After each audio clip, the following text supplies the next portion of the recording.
प्रभु यीशु मसीह के प्यारे मीठे और मधुर नाम में आप सबको एक बार फिर से प्यार भरा सलाम।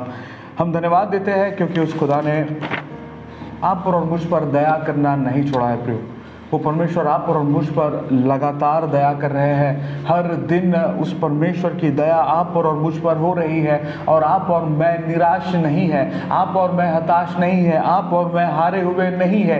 इस बात को आप और मैं अपने जहन में उतार ले। प्रियो, शैतान बार बार आपकी जिंदगियों में इन बातों को ले आता है कि आप हारे हुए हैं। शैतान आपके सामने बार बार ऐसी परिस्थितियों को लेकर आता है जहां पर आप समझते हैं कि अब ये जो दौड़ है, अभी ये दौड़ आप हार चुके हैं। पर उसी समय परमेश्वर आपको सामर्थ्य देते हैं, परमेश्वर आपको आवाज देते हैं और कहते हैं कि बेटे मैं तेरे साथ हूं, डर मत, एक और कदम उठा, एक और कदम उठा। आप और मैं हर एक कदमों को जब कभी हम उठाए उस परमेश्वर की उपस्थिति में, उस परमेश्वर की सामर्थ्य में, उस परमेश्वर के नाम को लेकर ही उठाए। प्रियो, कई बार हम अपने सामर्थ्य से बहुत कुछ करना चाहते हैं, पर आपकी और मेरी सामर्थ्य, आपकी और मेरी ताकत, आपकी और मेरा ज्ञान, आपका और मेरी बुद्धि जो है वो सीमित है, वो सीमित है।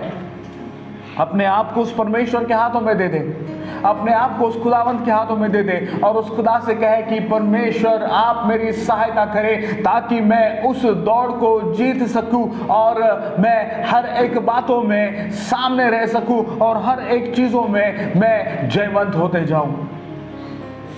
यदि आप और मैं उस परमेश्वर से पुकारते हैं, उस परमेश्वर को आवाज देते हैं, तो परमेश्वर आपके और मेरे सवालों का जवाब, आपके और मेरे हर एक बातों का जवाब देने के लिए सक्षम है। प्रियो, हालेलुया।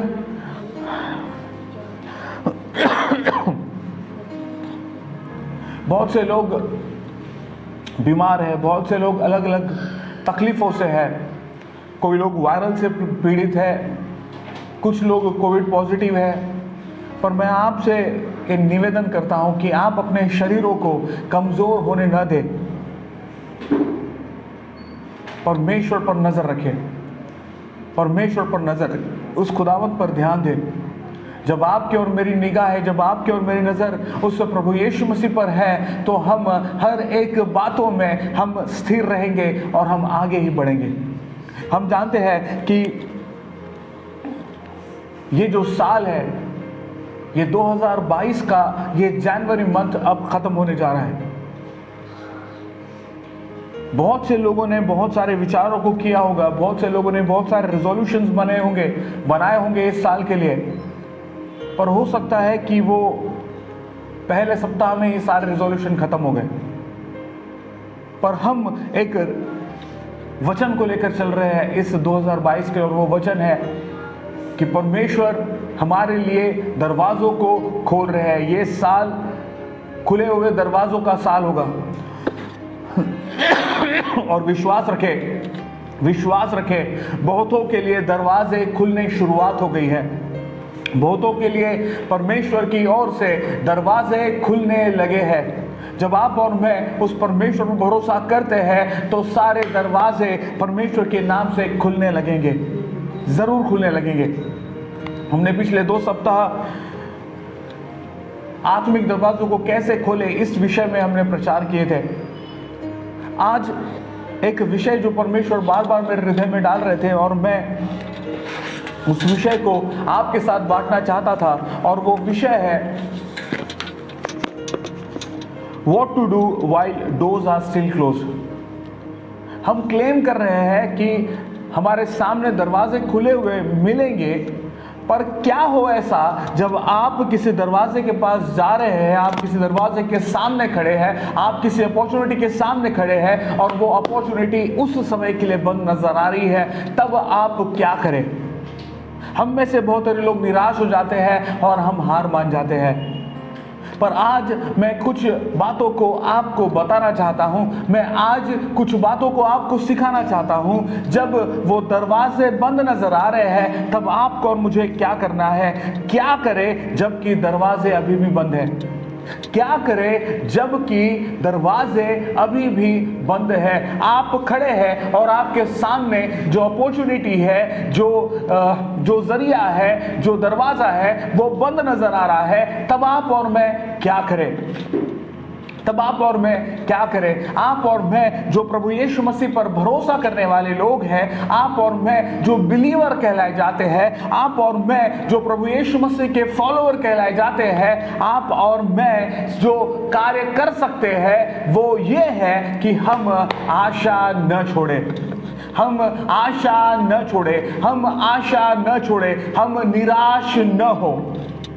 कई दफा आप और मैं जब निराश हो जाते हैं प्रियो, हम बहुत सारी आशीषों को खो देते हैं। हम बहुत सारी चीजों को पाना चाहते हैं, हम बहुत सारी चीजों के करीब पहुंच जाते हैं, पर उस चीज को हम पा नहीं सकते क्योंकि हमने उसी समय जब वो आशीषें आप पर और मुझ पर उतरने वाली है, वो आशीषें आपके और मेरे हाथों में आने वाली है, तभी हमने हार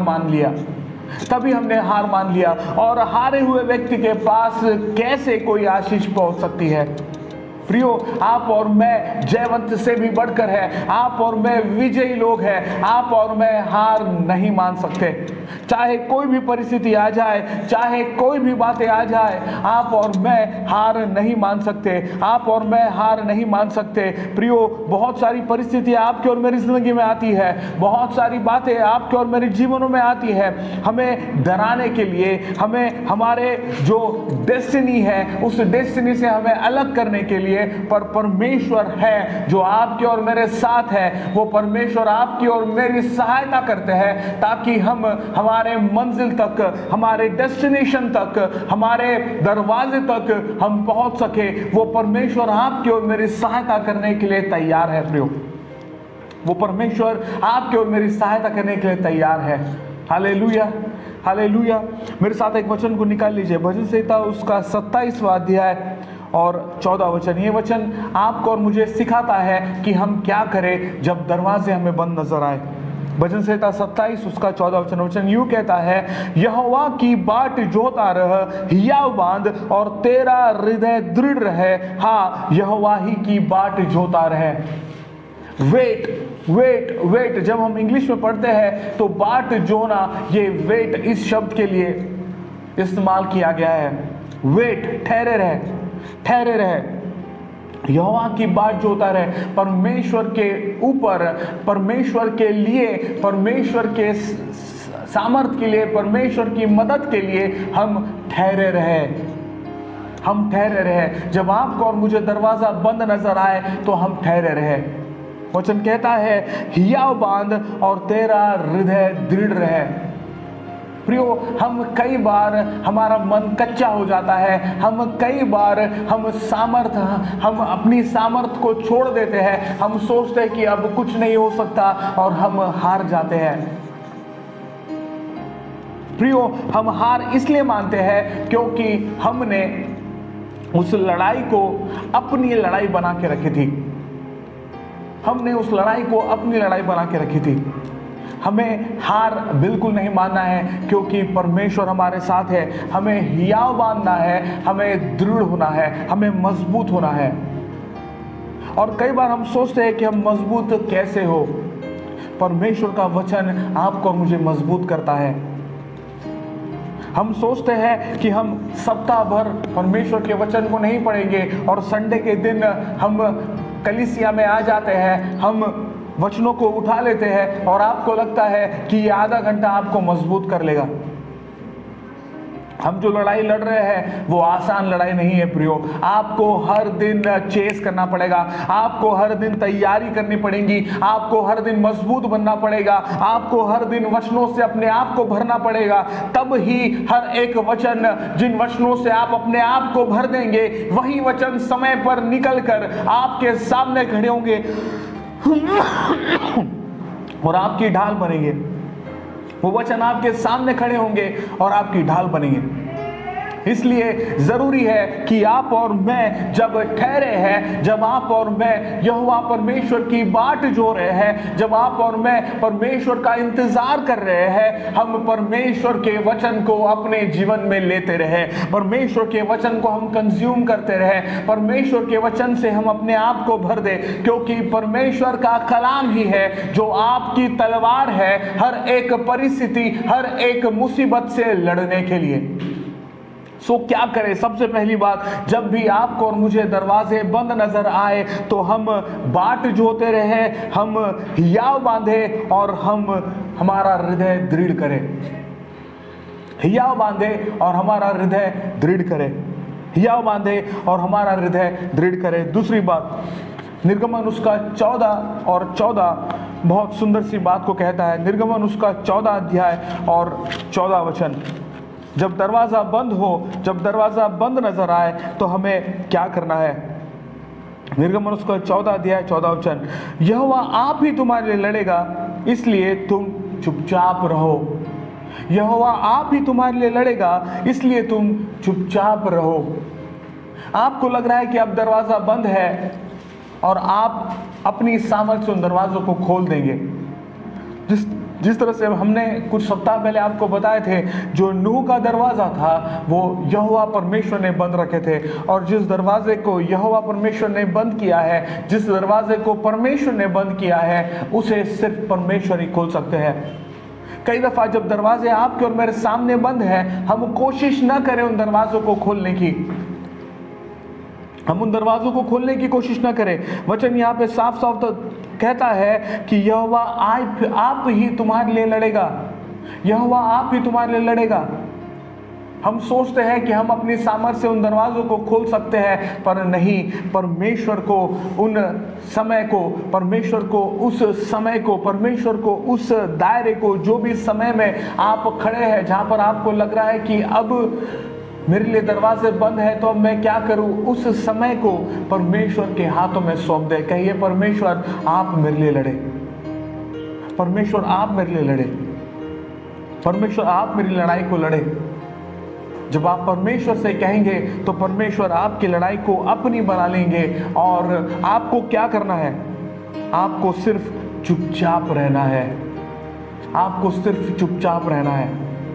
जिस तरह से हम कई बार कहते हैं कि आपके और मेरे शब्दों में जीवन और मृत्यु की सामर्थ है, हम इस समय में जब हमें निराशाएं नजर आती है, जब हमें बंद नजर आते हैं, हम कई सारे ऐसे शब्दों को कह देते हैं जो हमारे लिए हानिकारक साबित होते हैं।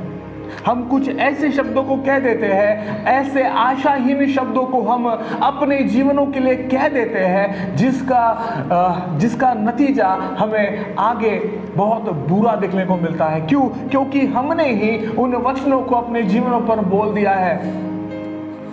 इसलिए कई बार जब आप और मैं शब्दों को कहें तो बहुत सोच समझ कर कहें, क्योंकि आपका हर एक शब्द, आपके मुख से निकलने वाला हर एक शब्द वो कार्य करता है, कार्य करता है, कार्य करता है। इसलिए जरूरी है कि आप और मैं जो भी कहे सोच समझ कर कहे। इसलिए तो वचन कहता है कि जब आप अपनी लड़ाई को परमेश्वर के हाथों में सौंप दो तो कुछ कहो मत, चुपचाप रहो। आपको और मुझे कभी कभी शांत रहने की जरूरत है, आपको और मुझे कभी कभी शांत रहने की जरूरत है। जब हम शांत रहते हैं, उस शांत समय में, उस चुप रहने की घड़ी में ही आप और मैं परमेश्वर के उन महान बातों को, परमेश्वर के उन महान गवाहियों को याद कर सकते हैं जो उसने आपके और मेरे जीवनों में किया।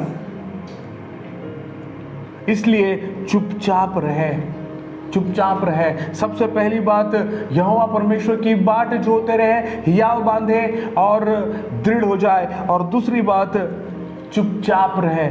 जब दरवाजे बंद नजर आए, अपनी लड़ाई को परमेश्वर के हाथों में दे दे और चुपचाप रहे।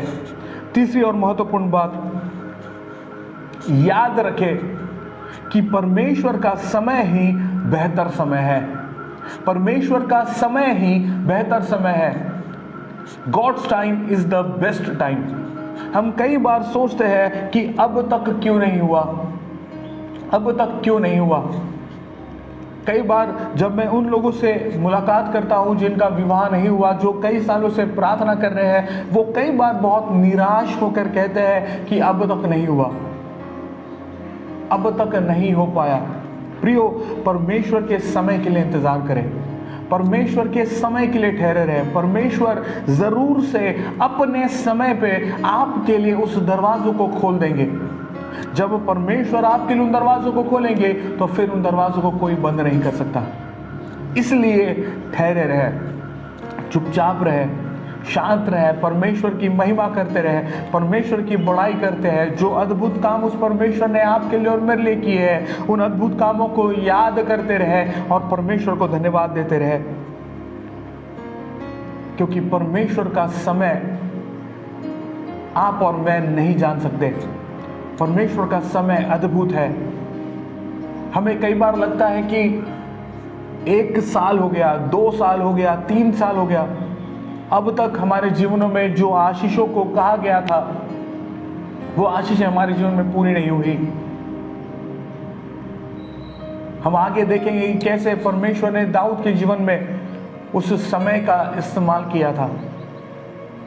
हम कई बार सोचते हैं कि हमारे जीवनों में इतना समय व्यर्थ हो गया, इतना समय चले गया, पर प्रियो, आप और मैं जिस परमेश्वर की आराधना करते हैं, उस परमेश्वर के लिए एक दिन 1000 वर्ष के बराबर है और 1000 वर्ष एक दिन के बराबर है। हालेलुया। हम जिस परमेश्वर की उपासना करते हैं, उस परमेश्वर के सामने एक दिन 1000 दिन के बराबर है और 1000 दिन एक दिन के बराबर है। इस वचन को हम देखेंगे 2 पत्रस उसका 3 अध्याय और 8वें वचन में। 2 पत्रस उसका 3 अध्याय और 8वें वचन में।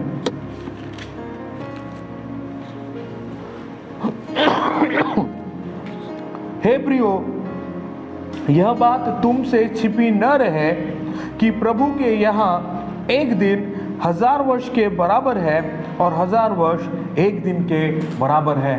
हालेलुया। मैं फिर से एक बार इस वचन को पढ़ना चाहता हूँ। हे प्रियो, यह बात तुमसे छिपी न रहे कि प्रभु के यहाँ एक दिन 1000 वर्ष के बराबर है और 1000 वर्ष एक दिन के बराबर है।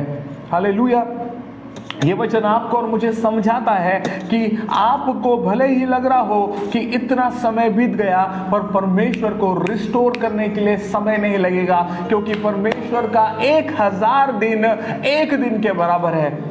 1000 दिन एक दिन के बराबर है। आपको लग रहा है कि आपने इतना समय बिता दिए, आपको लग रहा है कि आपने इतना समय व्यर्थ कर दिए, पर परमेश्वर के लिए कोई भी काम छोटा नहीं है प्रियो। परमेश्वर के लिए कोई भी काम असंभव नहीं है। वो परमेश्वर आपके लिए बहुत ताकत से रिस्टोर करने वाले परमेश्वर है। आपके लिए वो दिनों को रिस्टोर कर देंगे, आपके लिए वो दिनों को रिस्टोर कर देंगे। जिस तरह से वचन कहता है कि एक दिन 1000 दिन के बराबर और 1000 दिन एक दिन के बराबर है।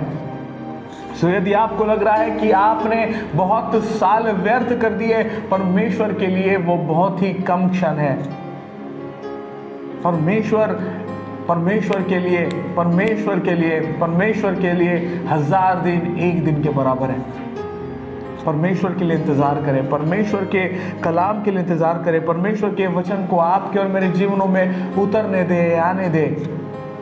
जब वो वचन आपके और मेरी जिंदगी में कार्य करेगा, हम समझ पाएंगे, हम जान पाएंगे कि परमेश्वर का वचन कितना अहमियत रखता है। सो याद रखें, इंतजार करें, जान लें कि परमेश्वर के लिए 1000 दिन एक दिन के बराबर है। सो आपने जितना भी समय गवाया है, परमेश्वर उन दिनों को आपके लिए रिस्टोर करेंगे। परमेश्वर उन दिनों को आपके लिए रिस्टोर करेंगे। सो बंद दरवाजों को देख के निराश ना हो, क्योंकि परमेश्वर के लिए 1000 दिन एक दिन के बराबर है। परमेश्वर के लिए 1000 दिन एक दिन के लिए बराबर है। एक और महत्वपूर्ण बात, आशा में आनंदित रहे। आशा में आनंदित रहे। रोमियो उसका 12 अध्याय और 12 वचन इस बात को बताता है। रोमियो उसका 12 अध्याय और 12 वचन यहाँ पे यूं कहता है, आशा में आनंदित रहो, क्लेश में स्थिर रहो, प्रार्थना में नित्य लगे रहो। आशा में आनंदित रहो, क्लेश में स्थिर रहो, प्रार्थना में नित्य लगे रहो। जब दरवाजे बंद नजर आए तब आशा में आनंदित रहो, क्लेश में स्थिर रहो और प्रार्थना में नित्य बने रहो। जब कभी आपको बंद दरवाजे नजर आए, निराश न हो प्रियो, आशा में आनंदित रहे, आशा में आनंदित रहे, आशा में आनंदित रहे, क्योंकि परमेश्वर आपके लिए तैनात है, परमेश्वर आपके लिए तैयार है, परमेश्वर तैयार है आपके लिए अद्भुत कामों को करने के लिए। इसलिए कभी भी निराश न हो। जिस तरह से मैंने कहा, हम एक उदाहरण को देखने जा रहे हैं और वो उदाहरण है दाऊद का उदाहरण। मैं कई बार उस उदाहरण को शेयर करता हूं क्योंकि मैं जानता हूं, क्योंकि दाऊद एक ऐसा उदाहरण है जो आपसे और मुझसे मिलता जुलता है। जब राजा दाऊद बना नहीं था, जब परमेश्वर ने शमूएल से कहा कि जाकर उस दाऊद का अभिषेक कर, क्योंकि परमेश्वर ने शाऊल को उस कार्य के लिए तुच्छ जाना था, तब परमेश्वर ने शमूएल से कहा कि उस सींग में तेल भर और जाकर दाऊद का अभिषेक कर। प्रियो, जब शमूएल दाऊद के करीब आया, शमूएल दाऊद के करीब आया तो दाऊद एक छोटा बच्चा ही था। दाऊद एक छोटा बच्चा ही था। वचन कहता है कि उसके चेहरे से लाली झलकती थी, इसका मतलब वो टीनेज में था, बहुत छोटा बच्चा था। तब शमूएल ने उसके ऊपर उस तेल को उंडेल कर उसका अभिषेक कर दिया था राजा बनने के लिए, राजा बनने के लिए। और उसके बाद क्या हुआ? जब हम बाइबल में देखते हैं, हम देखते हैं कि दाऊद वापस उन भेड़ों को चराने के लिए चला गया है। दाऊद जो है वापस उन भेड़ों को चराने के लिए चला गया है, भेड़ों को चराने के लिए चला गया है। दाऊद ने उस तेल को अपने ऊपर आने के बाद आत्मिक तौर पे राजा जरूर समझ लिया होगा, पर उसने जाकर अब वो ये नहीं देख रहा है कि मैं राजा के समान पहनने वाले कपड़े तैयार कर लूं, या उसने जाकर देखा नहीं कि मैं कौन सा राजमुकुट पहनूंगा, उसने जाकर कोई राजमुकुट ढूंढे नहीं, उसने जाकर अपने राज अभिषेक के लिए और किसी चीज को देखा नहीं, उसने ये नहीं देखा कि मैं किस प्रकार की अंगूठी पहनूंगा, उसने ये नहीं देखा कि मैं जिस तरह का कपड़ा पहन रहा हूं वो मैचिंग है या नहीं। उसने वापस उस भेड़ों को चराने के लिए चला गया। दाऊद का राजा का अभिषेक होने के बावजूद भी वो भेड़ों को चराने के लिए चला गया, और उसका प्रशिक्षण उस राजा बनने के लिए, उस भविष्य का राजा बनने के लिए उसका प्रशिक्षण परमेश्वर ने उस भेड़ों के बीच में ही किए। परमेश्वर ने उसके सामने रीछों को लाए, परमेश्वर ने उसके सामने सिंहों को लाए, ताकि जब वो राजा बन जाए तो उसके सामने कोई भी चीजें उसे बड़ी नजर ना आए। परमेश्वर ने उसकी सहायता की। इस प्रोसेस में परमेश्वर उसके साथ में थे, उस प्रोसेस में परमेश्वर उसके साथ में थे। कभी कभी हम चाहते हैं कि परमेश्वर हमें हमारे जीवन और हमारे निर्णयों के बारे में सब कुछ दिखा दे। यदि परमेश्वर ने दाऊद को दिखा दिया होता कि अभिषेक होने के बाद राजा कितना महान राजा बनने वाला है, तो आपको क्या लगता कि दाऊद परमेश्वर के साथ बना रहता? नहीं बना रहता। इसलिए परमेश्वर कई बार उन बातों को जो आपके जीवनों में होने वाली है, परमेश्वर उसकी सिर्फ झलक ही देते हैं। वो अभिषेक करना एक झलक था उस राजा, उस दाऊद को राजा बनने के विषय में, और उसने अपनी तैयारी की।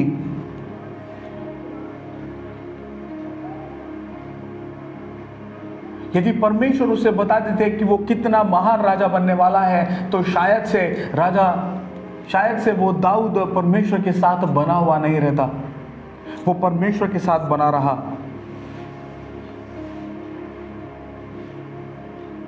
जो अगला स्टेप होता है, उस अगले स्टेप को जानने के लिए परमेश्वर हमारी सहायता करते हैं, परमेश्वर हमारी मदद करते हैं। जितनी जरूरत है उतनी जरूरत आपको और मुझे उस ज़रूरत की बातों को आपको और मुझे दे देते हैं, पर ये आपकी और मेरी जिम्मेदारी है कि उस प्रोसेस में आप और मैं परमेश्वर से जुड़े हुए रहे, आप और मैं उस परमेश्वर से जुड़े हुए रहे। यदि दाऊद उन भेड़ों के साथ उन प्रशिक्षण को चलते समय यदि परमेश्वर के साथ जुड़ा नहीं होता तो उसे वो राजगद्दी नहीं मिली होती।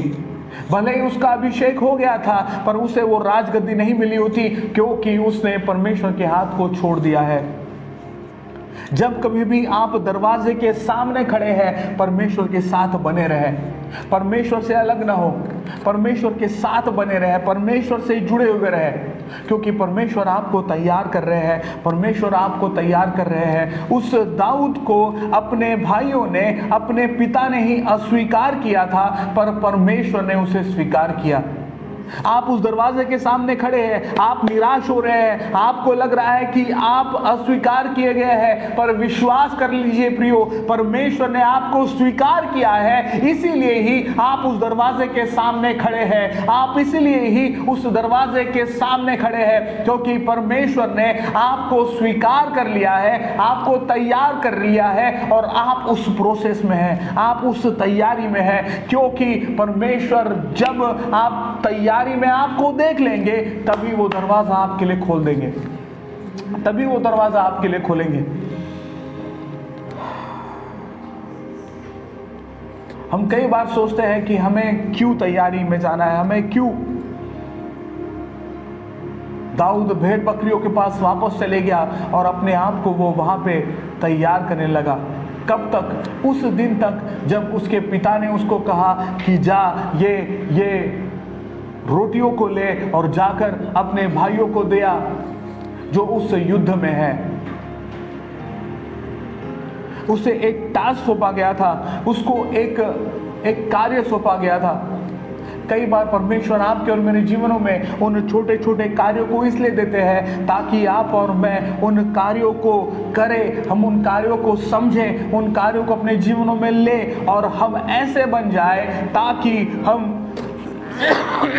बड़े कार्यों के लिए पूरी तरह से तैयार हो जाए। परमेश्वर आपको और मुझे छोटे कार्य इसलिए देते हैं ताकि हम उन छोटे कार्यों में विश्वास योग्य बन जाए। परमेश्वर आपकी और मेरी सहायता करते हैं प्रियो।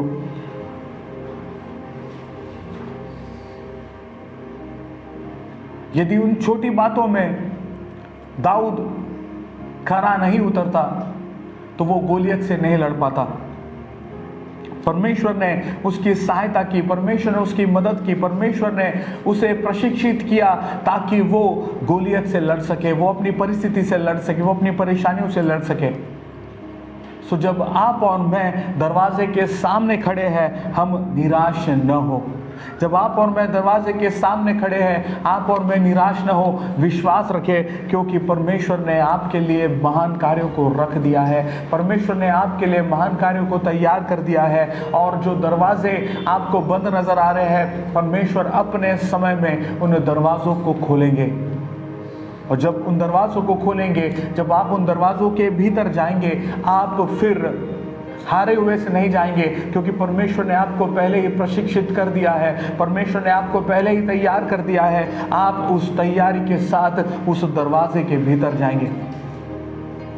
इसलिए कभी भी निराश न हो, इसलिए कभी भी निराश न हो। बंद दरवाज़ों को देखकर आप निराश न हो, क्योंकि परमेश्वर के लिए 1000 दिन एक दिन के बराबर है, परमेश्वर के लिए 1000 दिन एक दिन के बराबर है। मैं विश्वास करता हूँ कि आज बहुतों के लिए परमेश्वर ने इस वचन के द्वारा उन्हें मजबूत किया है। हो सकता है आप बंद दरवाज़ों को देख रहे हैं, पर उन बंद दरवाज़ों के सामने खड़े होकर परमेश्वर की जय जयकारी करें, परमेश्वर की महिमा करें, परमेश्वर की बढ़ाई करें, क्योंकि वो बंद दरवाज़ा परमेश्वर के समय पर ज़रूर खुलेगा और आप जय जयकारी करते हुए उन दरवाज़ों के भीतर जाएंगे, क्योंकि परमेश्वर के लिए कोई भी काम असंभव नहीं, परमेश्वर के लिए कोई भी काम असंभव नहीं। आइए अपनी आंखों को बंद करें, हम उस परमेश्वर को धन्यवाद दें। Oh hallelujah, thank you Jesus. खुदा हम आपका धन्यवाद देते हैं आज के सुंदर से समय के लिए। डैडी अब्बा, हम अपने आप को आप ही के हाथों में सौंपते हैं। जब आज का वचन प्रभु हमें ये सिखा रहा है कि हमें हमारे बंद दरवाज़ों के सामने आशा नहीं खोनी है, हमें निराश नहीं होना है, हमें सिर्फ आपकी ओर नज़र करना है। तो उन बातों के लिए प्रभु हम आपका धन्यवाद देते हैं। हम धन्यवाद देते हैं पिता, क्योंकि आपने हमें तन्हा नहीं छोड़ा, आपने हमें नहीं त्यागा, इसलिए हम धन्यवाद देते हैं। विशेष तौर पर प्रभु हम धन्यवाद देते हैं पिता बेटे रॉबिन और रंजिता के लिए प्रभु, जब वो अपने विवाह के लिए तैयारी कर रहे हैं पिता, आप उनकी सहायता करें, उनकी ज़िंदगियों में आप अपने आशीषों को ले लिए प्रभु जी, और हर एक कमियों को, हर एक घटियों को आप यहोवा यिरे बनकर प्रोवाइड करें पिता। जिस तरह से आप उस काना के विवाह में शामिल थे, वैसे ही ठीक प्रभु उनके विवाह में आप शामिल रहेगा पिता। हम धन्यवाद देते हैं पिता, क्योंकि आपने हमारी प्रार्थना को सुना। आने वाले सप्ताह को हम आपके नाम से आशीष घोषित करते हैं और धन्यवाद देते हैं पिता, क्योंकि हर एक बातों में आप मौजूद है, आप शामिल हैं। आपने हमारी प्रार्थनाओं को सुना, इसलिए दिल से शुक्रिया अता करते हुए छोटी सी विनती प्यारे बेटे प्रभु यीशु मसीह के नाम से मांगते हैं, इसलिए सुनिए, दया से कबूल कीजिए पिता। आमीन आमीन। और प्रभु यीशु मसीह का अनुग्रह, परमेश्वर का प्रेम और पवित्र आत्मा की सहभागिता जब तक प्रभु यीशु मसीह का दूसरा आगमन न हो, तब तक हाउस ऑफ डेस्टिनी इस कलीसिया के साथ और उससे जुड़े हुए हर एक जनों के साथ सदैव सदैव बना रहे। आमीन आमीन। सबको जय मसीह की। मैं विश्वास करता हूँ कि आज के वचन के द्वारा आप सब लोग आशीषित हुए हैं। निवेदन है कि ज़रूर से आप शेयर करें, इस लाइव स्ट्रीमिंग को शेयर करें। जब YouTube का लिंक आप तक पहुंचता है तो उस YouTube के लिंक को भी आप ज़रूर शेयर करें। प्रार्थना करते रहें। और हम जल्द ही फिर से चर्च को शुरू करने जा रहे हैं, इसलिए अपने आप की तैयारी करें। हम आपको इन्फॉर्म कर देंगे कि हम कब चर्च शुरू कर रहे हैं, तो अपने मनों की तैयारी करें।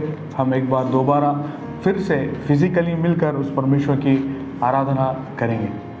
तैयारी करें। यदि आप में से कोई भी बीमार है, आप में से कोई भी किसी भी तकलीफ़ में है, आप ज़रूर से हमें आप मैसेज डालिए, आप कॉल कीजिए, और किसी बात की भी ज़रूरत यदि आपको है तो आप ज़रूर से हमें बताएं। हम तैयार हैं, हमें खुशी होगी आपकी मदद करने के लिए। परमेश्वर आप सबों को आशीष दे।